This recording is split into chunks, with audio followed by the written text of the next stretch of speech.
So hi, I'm Vanessa, and I'm going to talk about how we made Kafka more resilient at Shopify through DNS traffic management and client wrappers.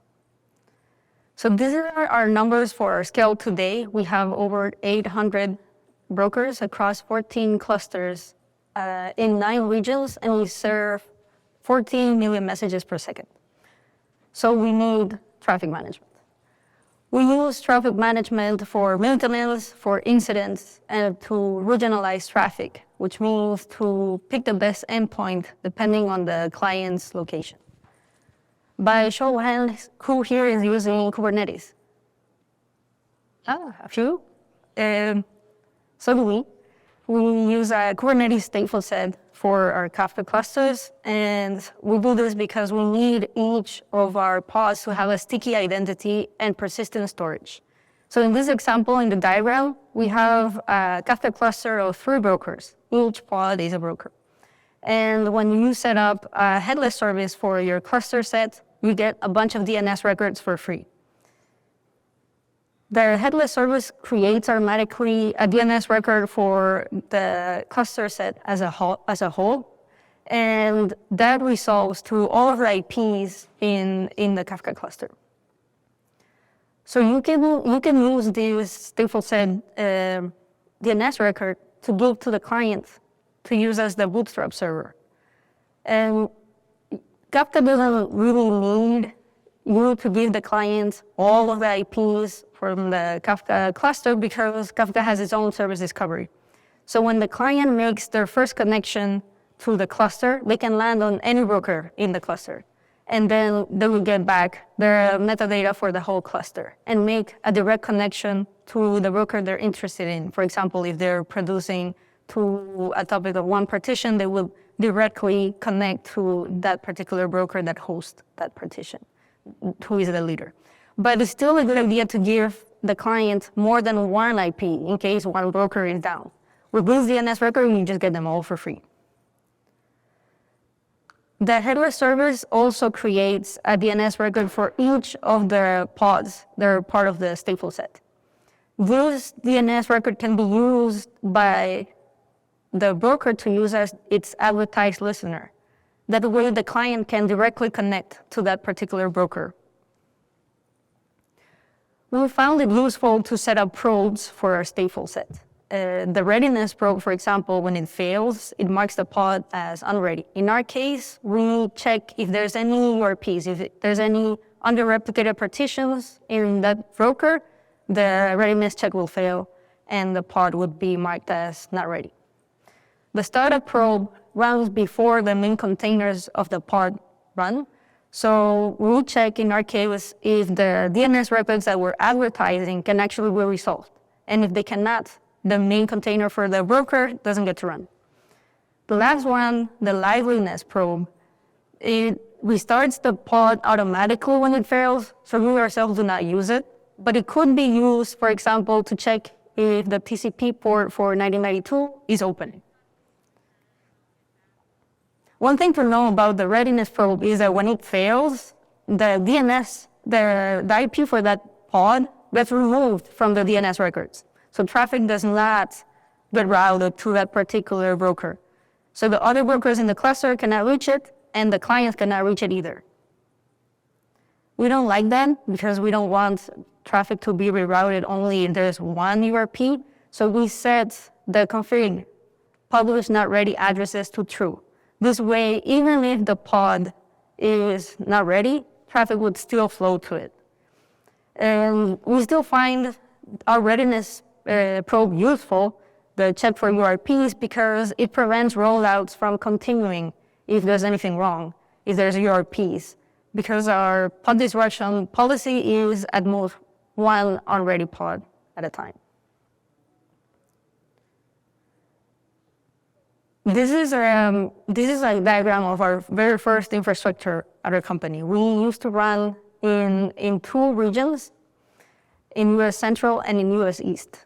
And all the data from those regional clusters would get mirrored into a single identity cluster through Mirror Maker.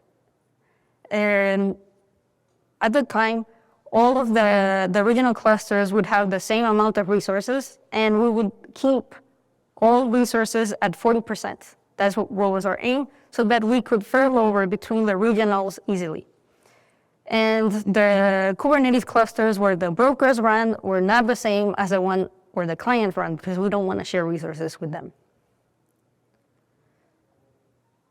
So since they were not running in the same Kubernetes clusters, all the DNS records that we get for free through the headless servers doesn't work. Those DNS records can only be resolved if you're inside the same Kubernetes cluster. So we need a different solution. We added external load balancers in front of each Kafka broker so that the clients could directly connect to them. And we also added a metadata load balancer that sat on top of all of the Kafka brokers so the client could make their first connection. So the metadata load balancer is the one that sits on top of all of the brokers for the first connection, so that the DNS record for that load balancer is what we will use as the Bootstrap server on the client side. And these all were external load balancers because not all of our clients were peered into our network, so we had to serve public traffic. And the DNS record for this load balancer was created manually at the time. Each pod, each broker had its own load balancer dedicated to it. And that load balancer is what we would use as the advertised listener for the broker. There was nothing in the open source Kubernetes project at the time to automatically create load balancers for each part of the stateful set. So we had issues scaling. At the time we had issues scaling, we had to create the DNS record for the brokers manually, and we had limited traffic control. So we built a bunch of Kubernetes controllers to automate all of this. These are all closed source Kubernetes controllers. The stateful buddy was a controller that would automatically create a load balancer for each pod that is part of the stateful set. So as we scale up, it would add more load balancers, and as we scale down, they would remove it automatically. Main buddy was a Kubernetes controller that would automatically create DNS records for all of the load balancers and all of the pods that were part of the stateful set. So we didn't have to manually create DNS records anymore. Kafka Access Buddy would take care of deploying a config map in all of our clients' Kubernetes namespaces, so they had available all the endpoints to connect to Kafka. And the data for those config maps would change depending on where the client was running. So that's how we will regionalize traffic. Since we had a single IRE cluster, all the consumers would connect only from the IRE cluster, which meant that data would not change depending on where the client was running. They only had one choice, one single endpoint. The producer, on the other hand, would get a local key, which mapped to an endpoint that was closest to the client. That's so that it would have the least amount of latency possible. So whenever we wanted to fail over a regional cluster to its regional pair, for example, here, central to east, we would swap out the values, and then we would have to wait for all the CI tests and deploys to finish, which would take 40 minutes. And once we finally updated the config map that Kafka Access Buddy created, we had to restart all the apps because the connections made from the client to the cluster is long-lived. Even though all config maps from Kubernetes get automatically mounted into the pod, so the value was available for the client, the connection was still the same. It didn't switch over to another Kafka cluster automatically. At this time, most of our traffic passed through producer proxy, over 70%. So we mostly just restarted our proxy and shifted 70% of the traffic, and that was it. We didn't have control over 100% of the traffic. So a couple of years ago, I was at a company party, and I was chatting with the on-call person for the Elasticsearch team. And she got paged. So I thought that was it. She had to leave the party, go work, get her laptop. But instead, she took out her phone and she said, let me fill over real quick. She sent a message on Slack, and that was it. She could continue and join the party. So I knew at that point that our team also needed the same thing she had, which was the DNS traffic manager. This is an in-house solution by our network team, and it added 2 new hubs to our DNS records. So we added a new endpoint that is client-facing that doesn't change. So we could always in the future swap out whatever it points to without having to reach out to all of our clients, asking them to migrate to whatever we want to use. And the new endpoint for the DNS traffic manager that is able to switch traffics between the regional clusters. So during normal operations, a producer running in US East would connect to the Kafka cluster in the US East. So they would get this endpoint that from their eyes would not change. And at this point, during normal operations, we resolve to an IP in the US East region.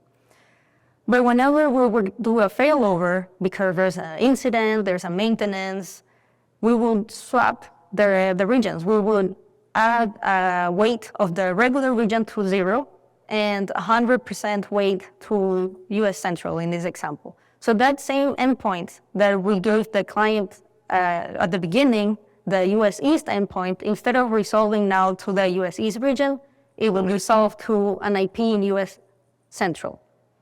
But it's the same IP, it's the same endpoint. Because we were swapping out the endpoint, we had to get actually our clients to do something on their side. At this point, I had to explain several times to our clients how it worked. And the best summary of what we were doing from one of our clients was just DNS trickery. That's how he summarized the whole thing, and I think that's a great summary. So thanks to this migration, we saved a lot of time because now we didn't have to wait 40 minutes for our PRs to Kafka Access Buddy to ship. And we would be able to shift traffic within 1 minute. That's because the TTL for the DNS records created through our DNS provider was 1 minute.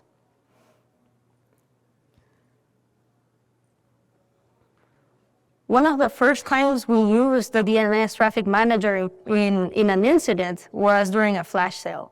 One of our merchants was having a huge flash sale and we had a bug in our checkouts. So there was a big spike in the topic that receives all the errors for that particular component. So because there was a huge spike and the traffic was abnormal for that particular topic, it didn't have the right amount of partition count for that load. And we started getting URPs, we started getting under-replicated partitions, and soon other topics that were collocated with the same broker as this topic also started getting URPs because those brokers were getting hammered. They were getting a lot of requests. This issue was mostly impacting our US Central region, so we failed over. We sent a message on Slack and switched traffic from Central to East. We had to restart our proxy to shift over the traffic manually, and then increase the partition count for the impacted topic. And then the incident was over. But we didn't want to always manually restart our apps every time we wanted to do a failover. So we introduced client wrappers. These are thin wrappers on top of public libraries that we were already using, so that our goal was to capture 100% of the traffic and no longer automatically restart our apps. So these wrappers had a failover reconnection logic. They would check every minute if the DNS record that we give to the client was resolving to a different region. And if it did, it would create a new connection to the cluster with this other endpoint. And we also introduced other stuff to our wrappers, like everything the client needs to make a connection, so they didn't have to manually configure their broker seeds and stuff like that. It would just be managed for them. And for some libraries, because these were available at the time in Ruby, Go, and Python, which were the most popular within our clients, We also added certain things depending on the library. With Sarama, for example, if you do not set the Kafka version, it defaults to a really old one. So with our Go wrapper, we set which Kafka version we're running in prod. We also defined which is our preferred compression algorithm, because by default, with most libraries, messages are produced uncompressed, which we find super wasteful. We prefer using CSTD. We also added some Kubernetes deployment templates, because even though Kafka Access Buddy was deploying all the config maps with all the needed endpoints, some of our clients would ask us, how do I use the config map? With this Kubernetes deployment template, we avoided getting those questions because they would be automatically mounted for them. There was an environment variable created with the endpoint needed to create the connection. And this environment variable would automatically be picked up by the client wrapper to make the connection, so the client didn't have to think about this at all. We always, for connecting to the original clusters, we always, by default, use the local key from the config map from Kafka Access Buddy, because it has the least amount of latency. It's the closest to them. There's other stuff that we find useful to add to our template, like the client ID, because it defaults to something that is not very useful with most libraries. For example, Sarama, the default client library is Sarama, which is not very interesting. So what we do is we set it as a default to be the Kubernetes namespace for the client where they're running. We have multi-tenant clusters, so we set quotas for a client based on their ID, their client ID. We don't want a single client to hoard most resources. One of our most common pages is a broker getting hammered. Someone is running a backfill or a load test. So the very first thing we do is go check who's making the most connections to that broker based on their client ID, and that's how we find them. During Black Friday preparation, we started getting worried about the aggregate cluster being a single point of failure, because it's running in just the US central region. So if it's down, all of our consumers are down at the same time.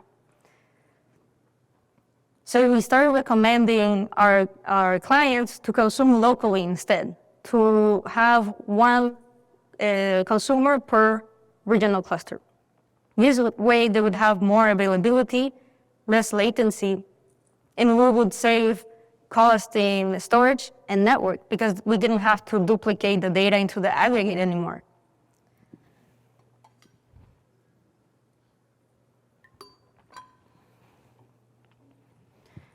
This is a diagram of the aggregate consumer. There's usually a producer that makes a failover between the regional pairs, and the data from the regional clusters get mirrored into the aggregate cluster. And then we have a consumer, a single consumer, just consuming from the aggregate cluster. In reality, both regional clusters have about the same load. This is just an example of one producer. With local consumers, you would have a dedicated consumer to each of the regional clusters. So one consumer could be idle if there's no data coming into their topic in that particular region, but it's ready in case there's a failover or there's a total regional failure. We don't mirror the offsets for the consumers, so we don't fail over the consumers. Oops. Because we don't fail over the consumers, their endpoint for the consumer doesn't look the same as for their producers. They have one less hop. There is no traffic manager DNS record. They directly go to the load balancer of the cluster. With this migration, we saw a reduction in latency. The 99th percentile latency for the consumers, for the aggregate consumers, was 500 milliseconds. This was measured through LinkedIn's Kafka monitor. And when they switched over to consuming directly from the regionals, their latency reduced to 20 milliseconds. In another Black Friday preparation, we started getting worried about hidden quotas as a whole company. We were worried of not having enough load balancers for the whole company, for the levels we needed for Black Friday. So our network team recommended that we advertise the pods private IP directly to our clients. Since we were using before external load balancers, which meant public IPs, now we were thinking of advertising private IPs. It meant switching from public to private traffic. That means that it was more secure. And there's also a reduction in our network costs, at least with our cloud provider, because private traffic is less costly than public traffic. We also enabled the fetch from closest replica feature, which meant that traffic would stay in the same zone, and that's even less costly with our cloud provider. So now the diagram for traffic has one less layer. We completely removed the dedicated load balancers per broker. Now that the client, when they're making their direct connection to the broker, they don't have to connect through the load balancer, they connect directly to the pod's IP. We saw a reduction in our bill with our cloud provider of 6%. And the network portion of our bill is the second highest ticket. And it represents 29% of our bill. But we had an incident. When we were upgrading our Kubernetes version from our cloud provider, GKE 1.24 to 1.25, we had an incident. Traffic couldn't reach from outside of our Kubernetes cluster into our brokers. We had to apply a firewall rule to allow this because it was expected that we had a load balancer in front of each broker to serve this traffic, but with a firewall rule that was fixed. But if you're serving public traffic, it's better to use a load balancer that's more secure. We're serving private traffic through the pod's IP, so it was okay to apply a firewall rule. And there was no impact. Because every time we run a maintenance, we always fell over to the regional pair. So none of our internal clients noticed. And once the firewall rule was applied, we reverted the failover and things were back to normal. So I've reached the point of where we are today. I was talking about things that have happened throughout some years. Today, we're moving to MCS, multi-cluster services. This is an in-house solution by our network team. It uses Zookeeper and core DNS to keep track of the DNS records and IPs. It only serves internal traffic, and this is not our cloud provider's MCS, it's a different solution.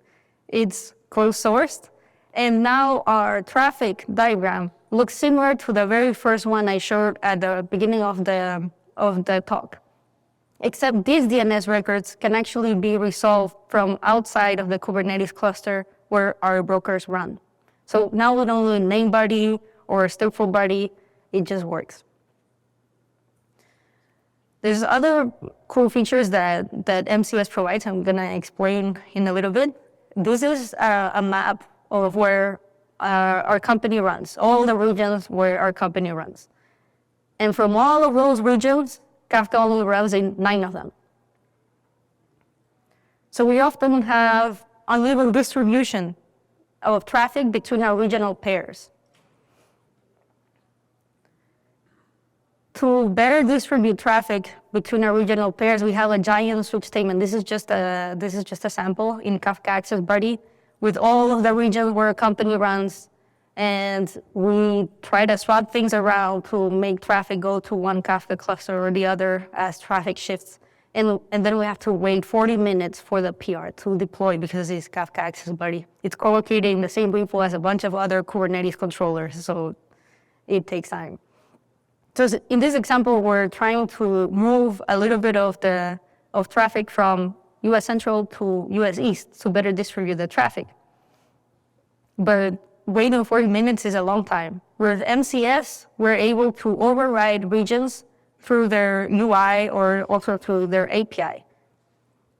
So we have time savings again. We don't have to wait the 40 minutes to ship a change through Kafka Access, but instead we use the API and we can have a better override of a region within 1 minute.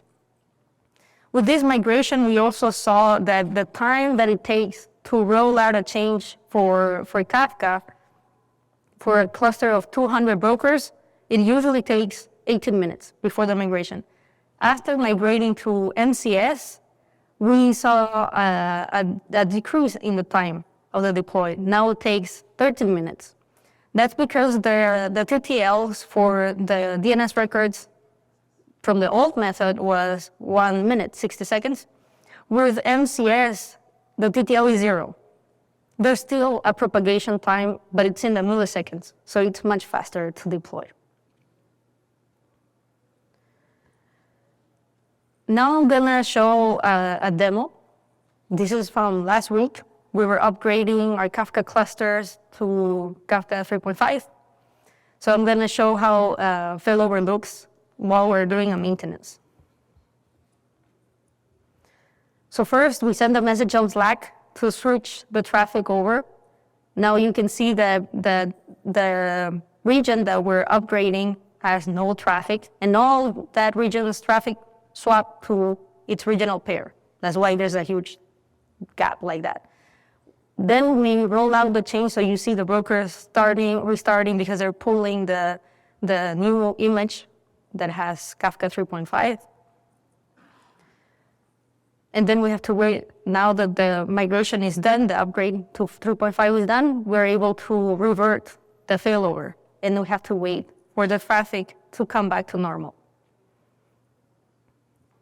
Once we see the traffic coming back to normal, the maintenance is complete. Once we fully migrate to MCS, we won't be using chat-ups anymore. We won't be sending messages on Slack. We would instead be using the MCS API or UI, which is a little bit safer. So in conclusion, we found that DNS traffic management improves resiliency, client wrappers reduce toil, local consumption improves availability.